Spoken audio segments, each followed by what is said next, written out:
Hello everyone, I am Riza May Bustamante from Bachelor in Physical Education, second year college student, and we are going to talk about the lymphatic system. So are you ready? Let's go!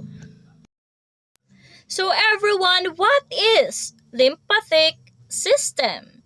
So sabi dito sa slide na to, lymphatic system removes foreign substances from the blood and lymph, combats disease, maintains tissue fluid balance, and absorbs dietary fats from the digestive tract. Consists of the lymphatic vessels, lymph nodes, and other lymphatic organs. So kung napapansin niyo dyan, meron tayong example. So, iyang picture na yan, andyan lahat ng parts ng lymphatic system. So, medyo marami-rami siya, no? So, ang lymphatic system is a subgroup of cardiovascular system. Bakit ko naman nasabi yan? Let's proceed to the next slide. So, everyone, what is cardiovascular system ba muna? So, cardiovascular system delivers nutrients, oxygen, carbon dioxide, blood, and other substances. So kapag sinabi natin cardiovascular system, the main part of this one is our heart, the human heart. So sabi din dito, it consists of the heart, arteries, veins, and capillaries. So ayun nga, heart yung pinakabuhay ng isang tao. So once your heart did not beat or stop beating, ibig sabihin dead ends na. Okay? So, ang cardiovascular system, gaya ng sabi ko kanina, heart yung pinaka-main dito, no? So, heart and vessels needs to work together to flow the blood perfectly through all out of our body.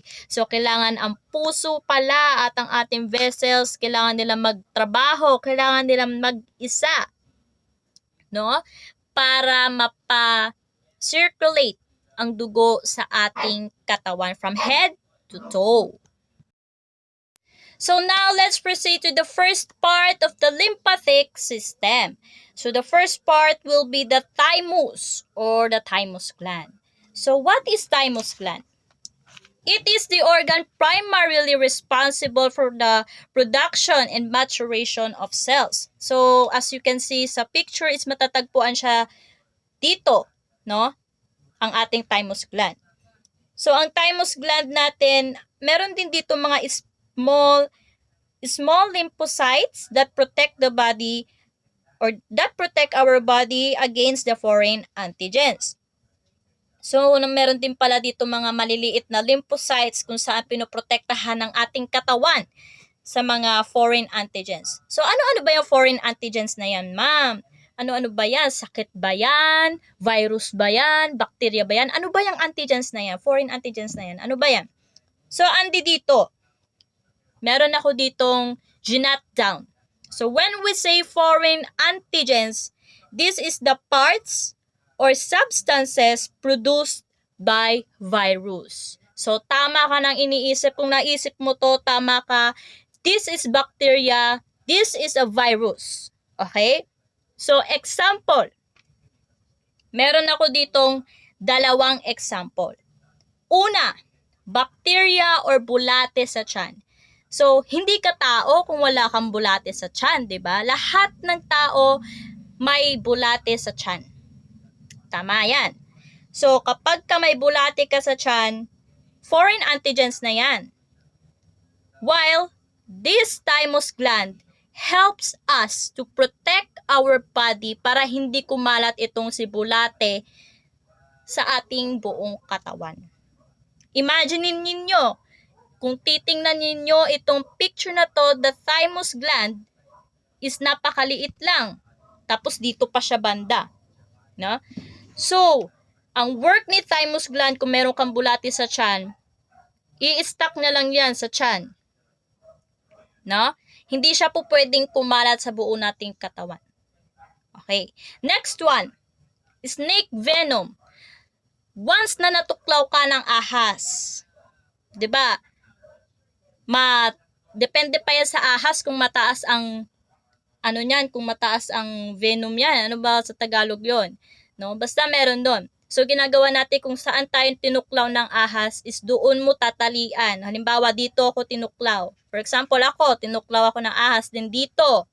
Then lalagyan ko ng talian dito para hindi kumalat yung venom niya sa buo kong katawan. So kung hindi mo naman agad-agarang nagawa yon, of course, thymus gland is here for us to protect our body na hindi kakalat yung venom ng ahas na yon.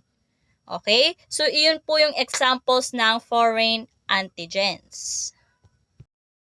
So next one is the axillary lymph nodes. Lymph nodes are small clumps of immune cells that act as filters for the lymphatic system. They also store white blood cells that helps fight illness. So ang ating axillary lymph nodes, meron pala dyan mga maliliit na clumps, no, of immune cells kung saan ito yung act as filters para sa ating lymphatic system. Siya yung nagiging, kumbaga, cells para mapunan ang ating lymphatic system. So, itong mga axillary lymph nodes na ito yung mga veins dito sa banda rito, no? The functions and the purpose will be discussed by Jean-Mar Sarmiento and Marjorie de la Puerta. So, ang akin lang is the definition of each part of the lymphatic system. So, ayan nga. Lymph nodes naman, ang tawag diyan sa mga veins na matatagpuan sa ating kilikili, underarm. While axillary lymph nodes naman ang tawag sa ating mga veins dito sa dibdib, no? Gaya ng nakikita ninyo sa picture. Next one is the lymphatic vessels. So, these are the tubes that form a complex network throughout our or your body. So, lahat ng kulay green na makikita ninyo dyan sa picture na yan, iyan po yung ating vessels. Lymphatic vessels po ang tawag dyan sa lymphatic system. So, next slide tayo. Tonsils. Our tonsils are two round, fleshy masses in the back of your throat or our pharynx. Actually, yung tonsils, they help filter out germs that enters through our nose or through your nose as mouth to protect the rest of our body from infections. So, itong tonsils pala is nakakatulong siya kung ano man germs na pumapasok sa ating ilong, yung bibig natin ang nagpo-protect, which is kung saan matatagpuan si tonsils para hindi ito basta-basta mapasukan ng bacteria. So, kung nakikita ninyo dyan, no, sa ating picture, meron tayong normal tonsils and inflamed tonsils.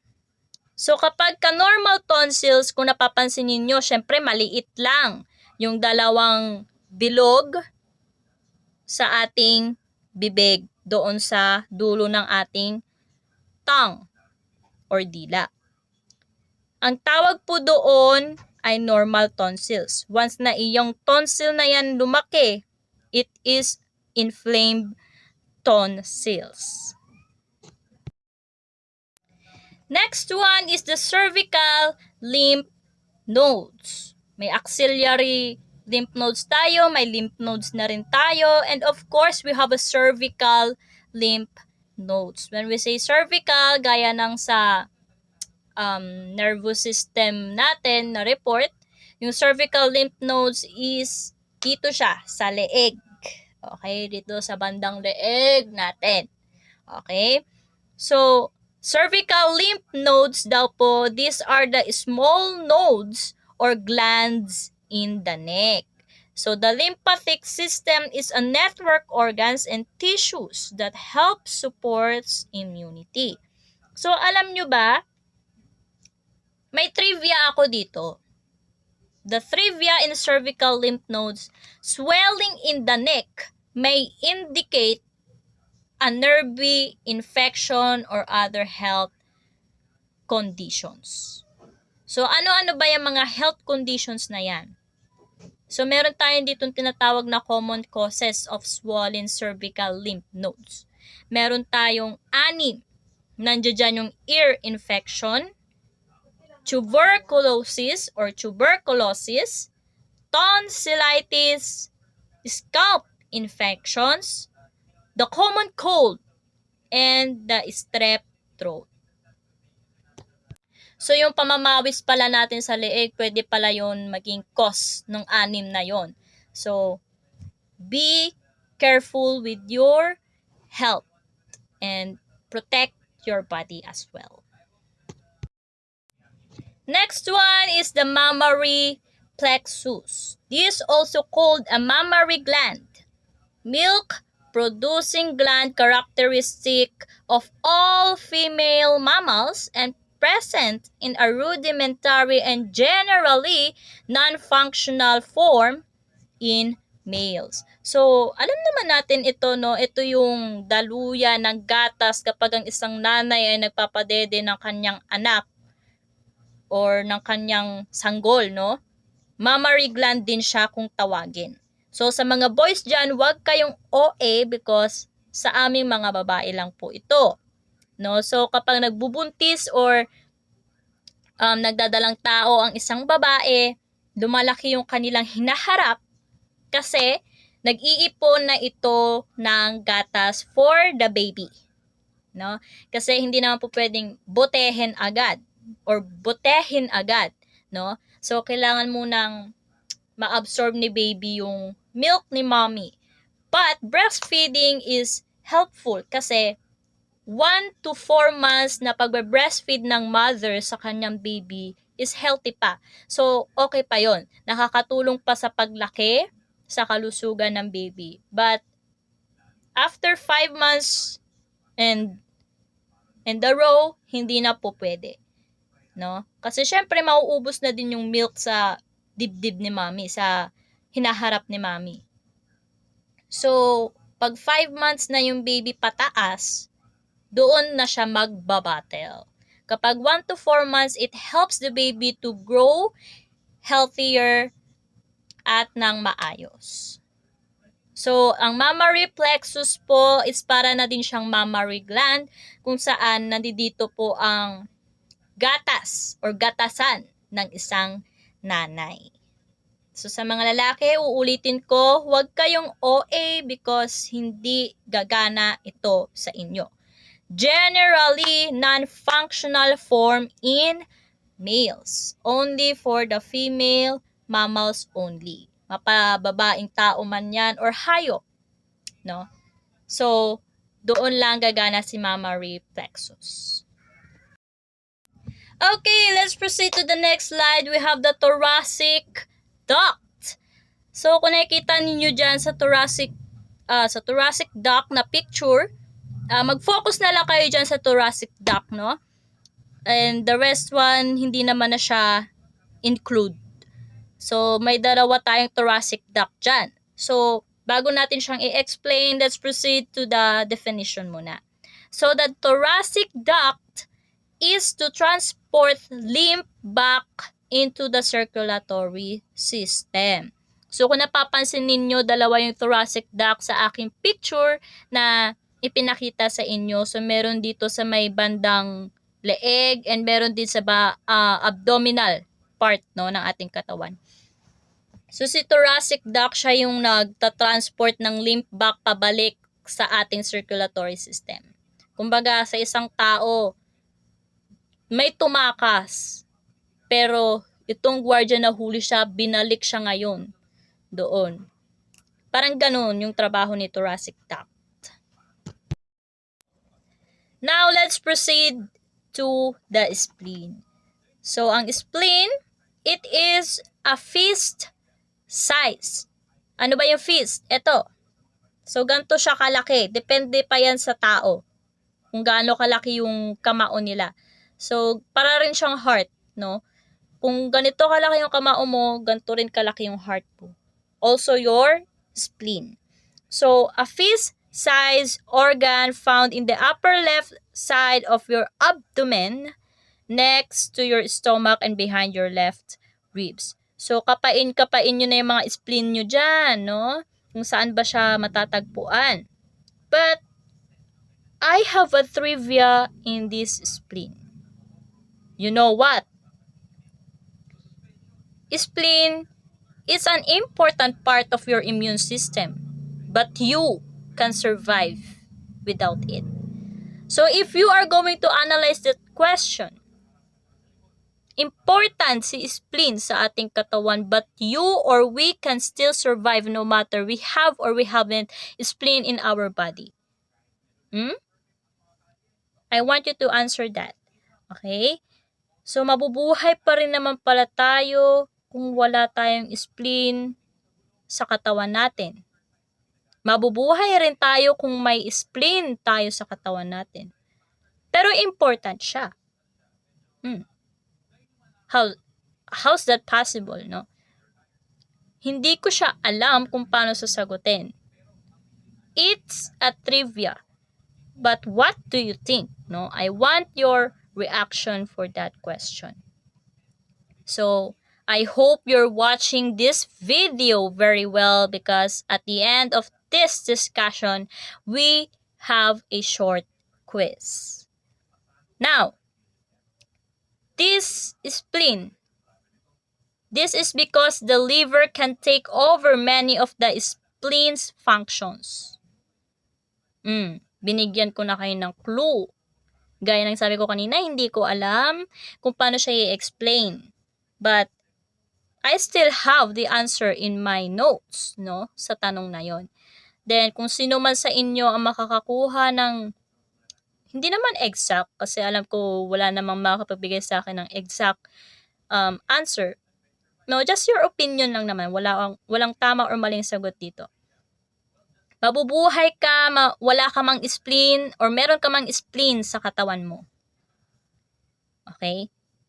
So, after this lesson, I will going to reveal the answer. Once na binigay nyo na rin sa akin yung sagot ninyo. So, baka F to F ko na yan mababanggit. So, ayun nga. Ihintayin ko yung sagot ninyo. Spleen is an important part of our immune system but we can survive without it. Hintayin ko yan.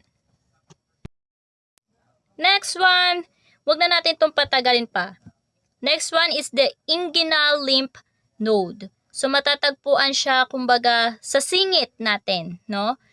Inguinal lymph node are in the groin area and classify as superficial and deep.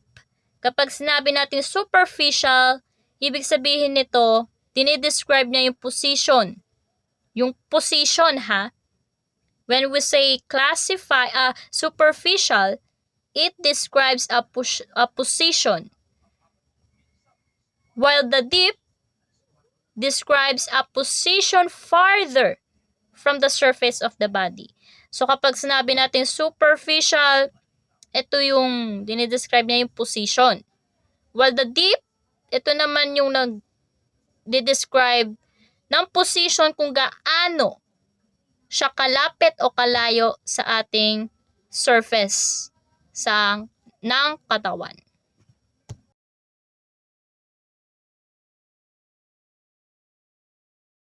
Purpose and function. Thymus. Ano nga ba ang purpose ng thymus? The thymus is the source of cells that will live in the lipoid tissue and support their maturation and proper function. Ano man ang function ng thymus?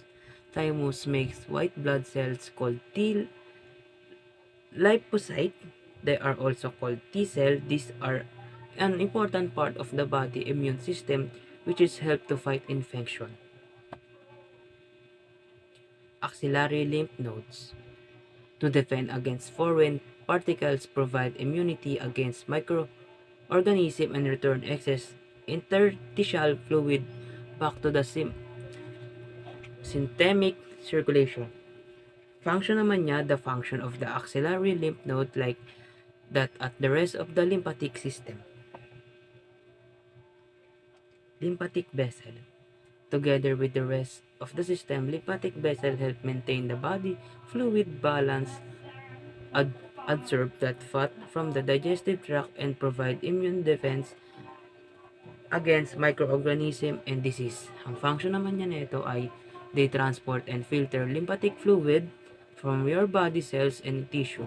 Lymph capillaries help to keep consistent blood pressure and volume and prevent fluid buildup. Tonsil. They help filter out germs that enter to your nose or mouth to protect rest of your body from infection. Function naman niya, they act as a frontline defense forming the initial immunological response to inhale or ingested pathogens. Cervical lymph nodes. Function and purpose nito ay protecting the body against infection by delivering immune cells known as lymphocyte to areas where the immune response has been triggered.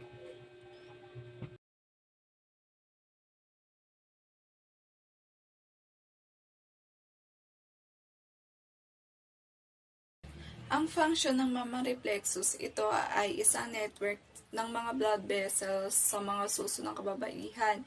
Ito ay nagdadala ng dugo at nutrisyon para sa mga tissue ng suso. Ito rin ay nagbibigay daan sa pagdaloy ng gatas mula sa mga alveoli.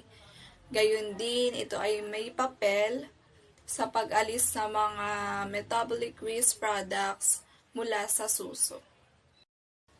Ang purpose naman ng mammary plexus, ito ay nagdadala ng dugo sa mga tissue ng suso at nagdadala ng mga mahalagang sustansya at oxygen sa mga glandular tissue sa loob ng suso.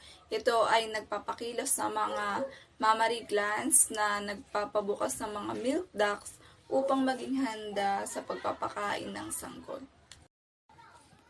Ang function naman ng thoracic duct, ito ay isang pangunahing bahagi ng lymphatic system na nagpapahayag ng lymph mula sa kalahati ng katawan. At ito rin ay nagmumula sa pelvis hanggang sa ating leeg. At may malaking bahagi ito na ginagampanan sa pagpapanatili ng kalusugan ng katawan sa pamamagitan ng pag-alis ng mga basurang likido. Ang purpose naman ng thoracic duct, ito ay nagbibigay daan para sa mga transportasyon ng mga lymphocyte o bahagi ng immune system patungo sa dugo. Ang thoracic duct ay isang nagpapabuti ng kalusugan at immune function ng katawan. Ang function naman ng spleen, ito ay isang mahalagang organ sa pangangalaga ng kalusugan at kaligtasan ng katawan, tulad ng pag-filter ng dugo, immune response, pag-imbak ng dugo at platelets. Ang purpose naman ng spleen, ito ay tinatanggal ang mga luma at sirang dugo, pag-aalis ng mga bakterya at iba pang mikrobyo mula sa dugo, naglalabas ng reserbang dugo at platelets kapag kinakailangan ito, nagpaparami ng lymphocyte para sa immune system. Ang function ng inguinal lymph nodes, ito ay matatagpuan sa inguinal area o sa kasalukuyang lugar ng singit. Pag-process ng lymph mula sa mga kalamnan, balat at sa mga istruktura sa singit at sa mga paa. Sinusuri ang mga mikrobyo or infections. Ang purpose naman ng inguinal lymph nodes, ito ay pagsustento ng kalusugan ng katawan sa pamamagitan ng pagsupil ng pathogen at pagtutulungan ng immune response ng katawan.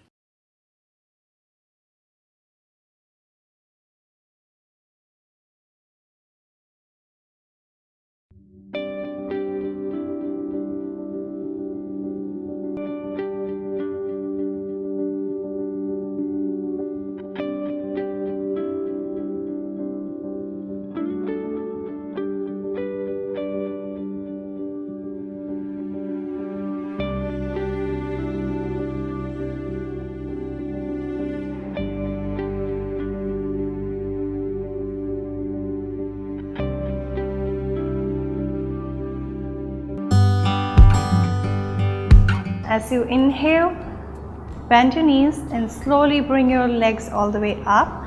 So from here, inhale, lift both your legs up and roll your elbows inwards. So your shoulders are rolled back and your elbows are inside. And now bring your hips straight.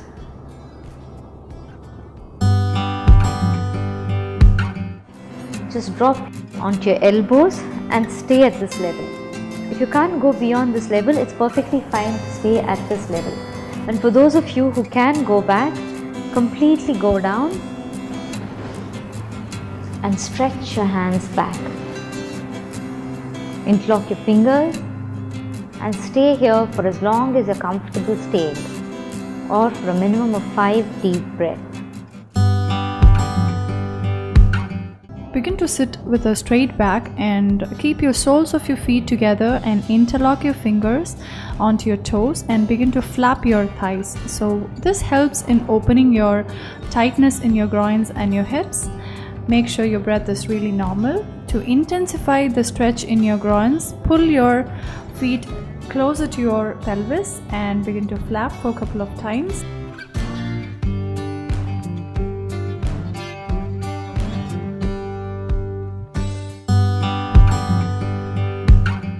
Take a deep inhalation.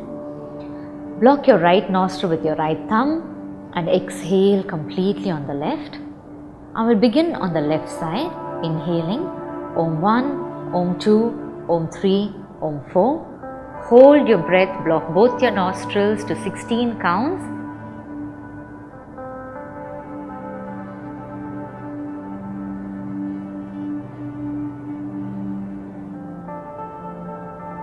Exhaling to 8, 1, 2, 3, 4, 5, 6, 7, 8.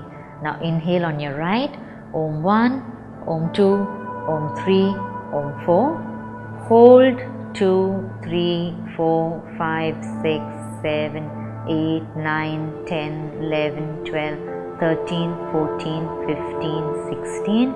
Exhale on your left, 2, 3, 4, 5, 6, 7, 8.